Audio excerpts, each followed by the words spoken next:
নাজিৰাৰ বিভিন্ন প্ৰান্তত প্ৰবল শিলাবৃষ্টিৰ পিছতে প্ৰচণ্ড শীত নামিছে এতিয়া নাজিৰাত শিলাবৃষ্টিৰ ফলত ঘৰ দুৱাৰ কৃষিপথাৰ অনিষ্ট সহস্ৰাধিক লোকে আশ্ৰয় গ্ৰহণ কৰিছে পথৰ ওপৰত প্ৰবল বৃষ্টিপাতৰ ফলত দুৰ্ভোগত ভোগা লোকসকলে জনপ্ৰতিনিধিৰ পৰা বিচাৰিছে সহায়ৰ হাত পাছাদহত এনেকুৱা দৃষ্টিপাত পৰিছে শিলা ভৰ্ষণো কৰা হৈছে যোৱা কালিৰ পৰা আজি আপোনাৰ 11:30 বজালৈকে এই মুহূৰ্তলৈকে এতিয়া আপোনালোকক জনাইছোঁ যে আপোনালোকৰ চকুৰ সাক্ষাতত দেখি পাব যাতে ইমানেই আপুনি এতিয়াও পাথৰ আপোনাৰ এতিয়াও মাটিত পৰি আছে আৰু আপুনি এই মুহূৰ্তত আপুনি দেখিব আমাৰ ঘৰৰ অৱস্থা বা আমাৰ গোটেই গাঁওখনৰ অৱস্থা যেনেকুৱা অৱস্থা হৈছে আৰু এই সন্দৰ্ভত অধিক জনাব সাংবাদিক নৱজ্যোতি বুঢ়াগোহাঁয়ে যোৱা নিশা হঠাতে হোৱা এক শিলাবৃষ্টিৰ ফলত নাজিৰা মহকুমাৰ বিভিন্ন প্ৰান্তত আচলতে এটা হাহাকাৰ অৱস্থাৰ সৃষ্টি হৈছে মই কেমেৰা পাৰ্চনক প্ৰথমতে সমগ্ৰ পৰিৱেশটো দেখাবলৈ অনুৰোধ কৰিছোঁ যে যি শিলাবৃষ্টিৰ ফলত আচলতে নাজিৰা মহকুমাৰ বিভিন্ন প্ৰান্তৰ লগতে চেলেং পথাৰ গেলেকী চন্তক বিহুবৰ হাতীপতিকে আদি কৰি বিভিন্ন অঞ্চল আচলতে যি শিলাবৃষ্টিৰ ফলত বিভিন্ন ঘৰ দুৱাৰ আচলতে অনিষ্ট হৈ গ'ল আশ্ৰয়হীন হৈ পৰিছে এই শিলাবৃষ্টিৰ ফলত মোৰ লগত বহু আচলতে মহিলা আছে মই তেওঁলোকৰ পৰা কিছু কথা পোনপটীয়াভাৱে জানিব বিচাৰিম কেনেকুৱা ধৰণৰ আপোনালোকৰ ক্ষতি হ'ল যোৱাকালি যি আমাৰ শিলাবৃষ্টি হৈ গ'ল যোৱা শিলাবৃষ্টিয়ে মানে আমাৰ গোটেই গাঁওখনৰে গোটেই ধ্বংস কৰি থৈ গ'ল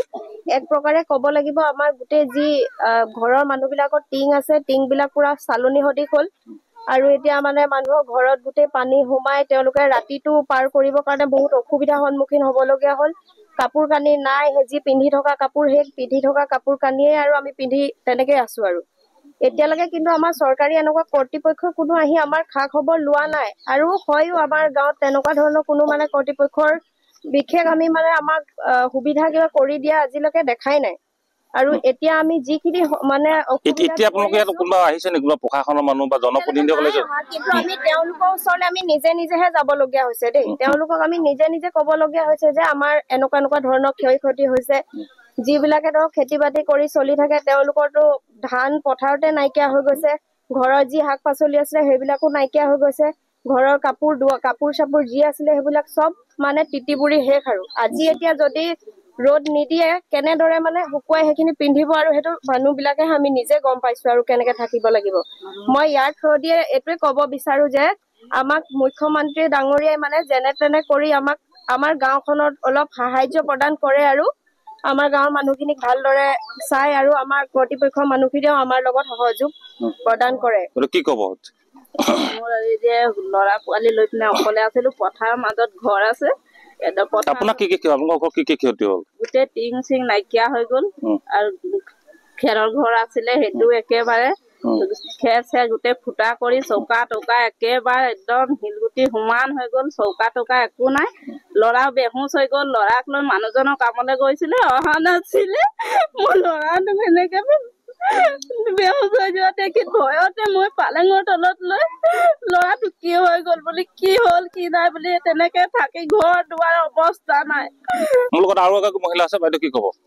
হয় কালি 5টাৰ পাছত যি শিলাবৃষ্টি হৈছিলে সেয়াৰ পৰা মোৰ নিজৰ ঘৰৰ লগতে মোৰ গোটেই গাঁওখনেই একেবাৰে শেষ হৈ গ'ল আৰু গোটেই মানে টিঙৰ পৰা আপোনাৰ কাপোৰ কানি আচবাব একোৱে বস্তু মানে ৰক্ষা কৰিবলৈ কোনেও নোৱাৰিলে ল'ৰা ছোৱালীৰ বহুতো ক্ষতি হ'ল মোৰ নিজৰ ছোৱালীজনীৰ গাটো আহি শিল মানে টিং ফুটা হৈ পেলাই শিল আহি পৰিলে মই ওপৰ মহলালৈ এই কথাটো জনাব বিচাৰিছো যে ডাঙৰীয়া প্ৰধানমন্ত্ৰীলে তেখেতেও যাতে আমাৰ এই বস্তুটোৰ ওপৰত গুৰুত্ব দিয়ে আৰু বিবেচনা কৰিবলৈ যাতে মানুহ পঠায় কাৰণ কালি সন্ধিয়া 5টা বজাতে হোৱা কিন্তু আজিলৈকে কোনো ওপৰ মহলৰ মানুহ আহি আমাক যে চাবহি অন্ততঃ আমাৰ সান্তনা এষাৰ বাণী দিবলৈও মানে মানুহ নাইকিয়া হ'ল কিন্তু আমি ইমান কি অপৰাধী হলো আমাক যে তেনেকুৱা মানে এলাগী কৰাদি কৰিলে আমি সেইকাৰণে ইয়াৰ আপোনালোকৰ জৰিয়তে আমি প্ৰধানমন্ত্ৰীলৈ জনাব বিচাৰো যে আমাৰ এই ৰাইজক যি ক্ষতি হ'ল সেয়া ক্ষতিপূৰণ দিয়ক আৰু আমাৰ খেতি বাতিও যি ক্ষতি হ'ল সেয়াও দিয়ক আৰু তেওঁলোকৰ ওপৰ মহলৰ মানুহে আহি লাগিলে বস্তুবিলাক তদাৰক কৰি চাওক কি হৈছে আমাৰ আৰু আমি এইটো বিচাৰো যে আমাক এখন ত্ৰিপাল দি কিন্তু ঠগ মানে প্ৰবঞ্চনা যাতে আমাক নকৰে সেইকাৰণে নৱজ্যোতি আপোনাক ধন্যবাদ জনাইছো The one and only Arijit Singh Concert for Harmony live from ACS Stadium Barshapara Guwahati on the 16th of December 2023 7 p.m. onwards. Tickets available on Book My Show. Offline tickets available at News Live Building, City Centre, Nehru Stadium, Sarusujai Stadium entrance gate and Barshapara Stadium.